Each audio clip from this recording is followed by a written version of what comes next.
এখন হাসান মামা আমি আপনাকে বলতে চাই, আমি আপনাকে যেটা বলতে চাই যে এই আপনার এই উটের মাংস নিয়ে অনেকে প্রশ্ন করে যে আপনার হাসান মামাকে যাই জিজ্ঞাসা করবেন এই রিয়েল উটের মাংস কোথা থেকে আনে। তাহলে আমার কথা, আমি আপনার একটা কথা বলি শুনেন, আমি কই থেকে আনছি আপনার এই প্রশ্নের উত্তর এই ব্যাপারে আমি বলবো না, যদি এর সন্দেহ থাকে তাহলে আপনি এটা নিয়ে ল্যাব টেস্ট করেন, আপনি ল্যাব টেস্ট করতে পারেন যদি সন্দেহ থাকে। ল্যাব টেস্ট করে তো বের হয়ে যাবে এটা উটের না গরু। হ্যাঁ, এটা আপনি টেস্ট করলে পেয়ে যাবেন। আপনি গ্যারান্টি দিচ্ছেন? আমি 100 তো দেখেন মানুষ অনেক অনেক কথা বলবেই খাবারের বিষয়, কারণ যেখানে মানুষ অনেক ভিড় দেখে সেখানে মানুষ ভাবতেই পারে যেখানে না জানি ভালো জিনিস নাও পাওয়া যেতে পারে, যেহেতু এটা ফুটপাত।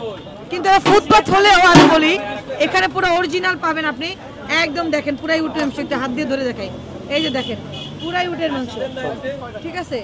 তো মামা এই উটের মাংসের প্লেট কত করে? আচ্ছা, উটের মাংসের প্যাকেজ হলো 650 টাকা।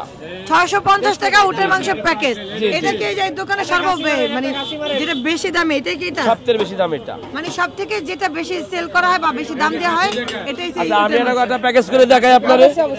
এই একটা শান্তি ভাই, এই যে দেখেন এখানে আর কি কি পাওয়া যাবে। এই যে আর 5 পদের ভর্তা ফ্রি, 2 প্লেট খিচুড়ি, উটের মাংস। যদি সেই ভদ্রলোক যদি এই 650 টাকা দিয়ে নিয়ে যদি চাই যে এই 40 কেজির এক পাতিল খায় ফেলাবো একজন, তাও দিয়ে দেবো। কি বলছেন আপনি? এই 40 কেজির এক পাতিল দিয়ে দেবো। হাসান মামা আপনার মাথা চলে গেছে? হাসান মামা মানেই চমক। এ তো মাথা খারাপ হয়ে গেছে হাসান মামার, বুঝলাম না। মানে সেই প্যাকেজের মধ্যে যদি পুরো ড্যাক খেতে পারে পুরো ড্যাকই দিয়ে দিবে। একজন ড্যাক দিয়ে দেবো। যদিও একজন মানুষ একটা ড্যাক খেতে পারে না, কিন্তু 650 টাকার প্যাকেজটা নিলে যদি চাই এই যে ভাই এটা আপনার পাতিলটা দেখাই ভাই, এই যে এদিকে আসেন ভাই, এই যে দেখেন, এই যে ভাই এই এক পাতিল দিয়ে দেবো ভাই। আচ্ছা, এক পাতিল তো একজনের পক্ষে কখনো যদি সম্ভব হয়, ওই যে আপনি আমারে বললেন না যে ভাই কত রুক দিবেন, এই কারণে আমি বললাম 2 প্লেট না, সেই 10 প্লেট খেলেও তারা দেবো। এই যে মেইন কথা হইছে এটা যে হাসান মামা বলতে যাচ্ছে যে এখানে গরু এই উটের মাংস নেওয়ার পরে উনি যত প্লেট খিচুড়ি খেতে পারে তত প্লেট তার ওই প্যাকেজের ভিতরেই দেওয়া হবে। একজন মানুষ তো পুরো একটা ড্যাক খেতে পারে না। অবশ্যই আপনি 2 প্লেট খান, 3 প্লেট খান, পুরোটা ফ্রি।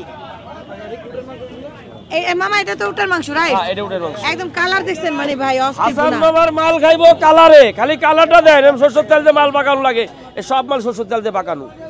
হাসান মামার তেল ব্যবহার নাই। হ্যাঁ, আমি পাম অয়েল ব্যবহার করি, আমি সরষের তেল ব্যবহার করি। তাই শোনেন, পাম অয়েল যদি সরষের তেল যদি আপনি ব্যবহার করতেন, বুঝছেন? এই দেখেন, এই যে দেখেন 600 টাকা এটা দেখেন, এই কালারটা কি দেখছেন? এটা সরষের তেল দিয়ে পাকানো। তাই সিরিয়াসলি জি, সরষের তেল উঠে। আর এই যে দেখছেন 5 পদের ভর্তা ফ্রি, পাগল ফকির ফ্রি। যে কোনো পথচারী গাড়ি ভাড়া যাইতে পারতেছে না, খালি কানে কানে বলবে হাসান মামা আমি না খেয়ে রইছি, তার খাওয়ান ফ্রি, গাড়ি ভাড়া ফ্রি।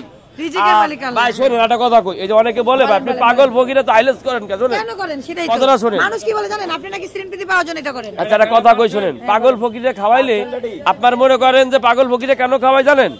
যে মিরপুরে হাইলেস করলে মিরপুরের পাগল তো খাই, ওই দূরের থেকে পাগল আসুক আমার কাছে খাইতে। আসলে কি বলবো, আপনারা চোখে না দেখলে বোঝাই যায় না এখানে যে পরিমাণ প্রত্যেকদিন লোকের সিরিয়াল রাতে 3টা 2টা 2:30